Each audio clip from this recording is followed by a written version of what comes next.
Assalamu alaikum dear students. Once again welcome back to School of Thought with Sir Mubashir. आज का जो topic है basically वो chapter inheritance में से जो मैनर के लॉज हैं, law of segregation and law of independent assortment. तो फर्स्ट लेक्चर के अंदर ट्राई करूँगा कवर करने की लॉ ऑफ सेग्रीगेशन को, एक इम्पॉर्टेंट टॉपिक, पेपर की जीनत बहुत बार बन चुका है, आपका पेपर भी आने वाला है 2-4 दिनों के बाद। तो होप सो अगर ये आ जाता है तो आप इसको यहाँ से प्रिपेयर अच्छे से कर सकते हैं और अपने जो 5 मार्क्स हैं वो आराम से कौन से ले सकते हैं। स्टार्ट करते हैं from the very first thing that is the statement of law of segregation. सबसे पहले किसका लॉ है जी? मेंडल का लॉ है। एक साइंटिस्ट है हमारे पास, इसकी डिटेल में जाने की ज़रूरत नहीं है, कहाँ पैदा हुआ, कब पैदा हुआ, कैसे कुछ कंट्रीब्यूशंस की, क्योंकि हमारे पास जो क्वेश्चन बेसिकली आएगा वो कुछ इस तरह का आएगा जिसके अंदर ये चीज़ें नहीं पूछी जाएंगी। सबसे पहले स्टेटमेंट मैंने यहाँ पर लिखी, traits of organisms are determined by the two alleles which separate during the gamete formation and then reunite at time of fertilization.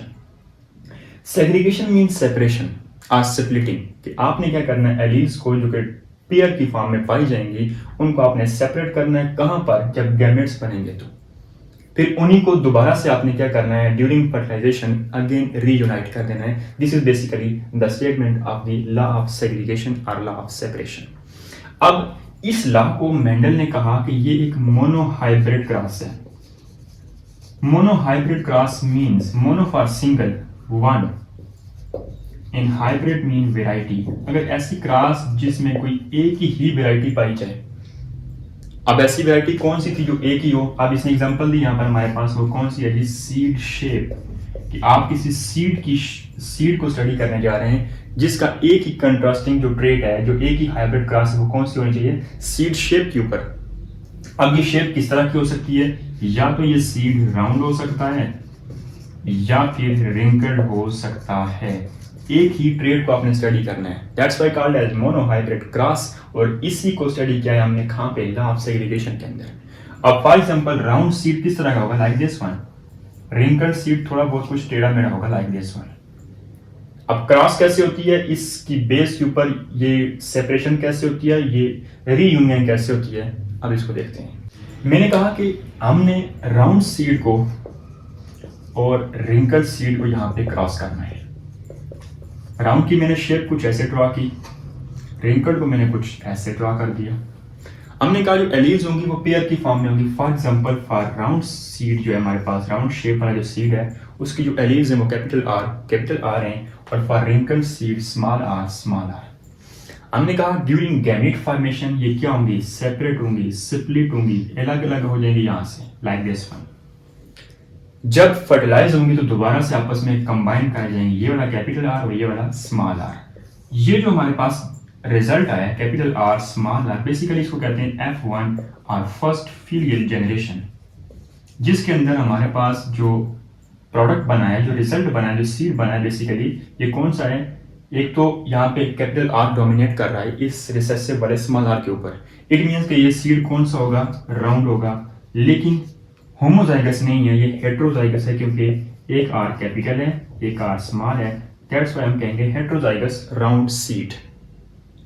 अब हमने क्या करना है कि इस F1 जनरेशन को, which means capital are small r, इन दोनों को आपस में क्रॉस करना है, like this one, which means F1 cross F1। मैं यहाँ पे साइड लिख लेता हूँ, F1 क्रॉस F1। इससे हमें जो प्रोडक्ट मिलेगा वो बेसिकली क्या होगा? F2 generation. लाइक कैसे? इस कैपिटल आर को इसके साथ मल्टीप्लाई करना है अपने, कैपिटल आर रेशो, ये कैपिटल आर, फिर ये लास्ट वाला स्मॉल आर, फिर ये स्मॉल आर, कैपिटल आर आप लिखने में ऐसे कर दें, कैपिटल आर स्मॉल आर, और लास्ट पे ये स्मॉल आर, ये स्मॉल आर।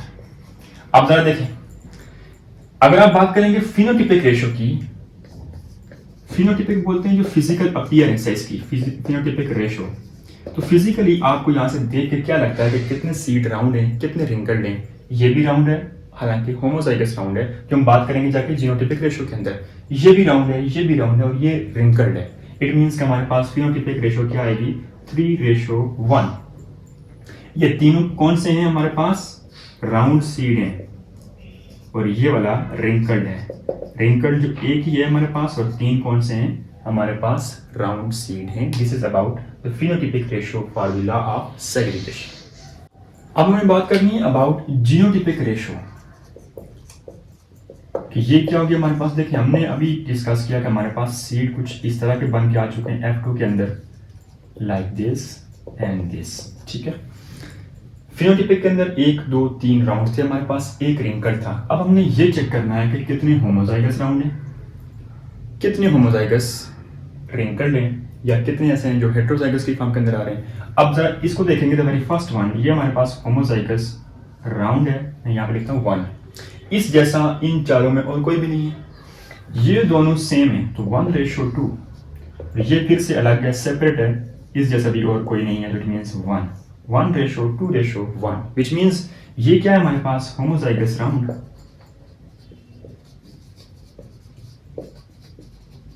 ये लास्ट वाला जो हमारे पास है होमोजाइगस रिसेसिव है, और ये जो दो है हमारे पास बेसिकली, ये कौन से हैं, हेट्रोजाइगस राउंड।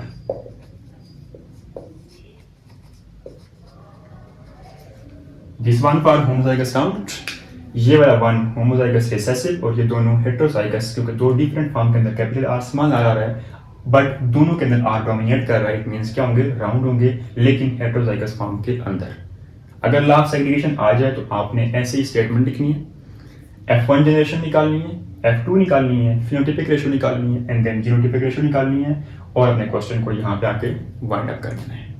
हाँ, ऐसा भी हो सकता है कि आपको कोई ऐसा क्वेश्चन दिया जाए, लॉ ऑफ सेग्रीगेशन पूछा जाए, बट वहाँ पर राउंड्स या रिंकल शेप की जगह पे ऐसा कहा जाए कि आपके पास कोई प्लांट है जो कि हाइट वाइज टॉल या शॉर्ट है, आप उसकी F1 और F2 फाइंड करें। फिर कैसे करेंगे, सेम प्रोसेस है, जस्ट आपने एलिस को चेंज करना है। यहाँ पर कैपिटल आर था तो यहाँ पर कैपिटल डी हो जाएगा, यहाँ पर स्मॉल डी हो जाएगा फॉर शॉर्ट। तो इस तरह करके क्वेश्चंस चेंज करके भी आ सकता है कि आपको कोई क्रॉस दिया जाए तो आपने उसका F1 या F2 फाइंड करना हो, उसके फिनोटाइपिक या जीनोटाइपिक फाइंड करने हो, तो सेम प्रोसेस के लिए जस्ट एलील का जो अल्फाबेट्स हैं वो चेंज करके आपने उसको सॉल्व कर देना है।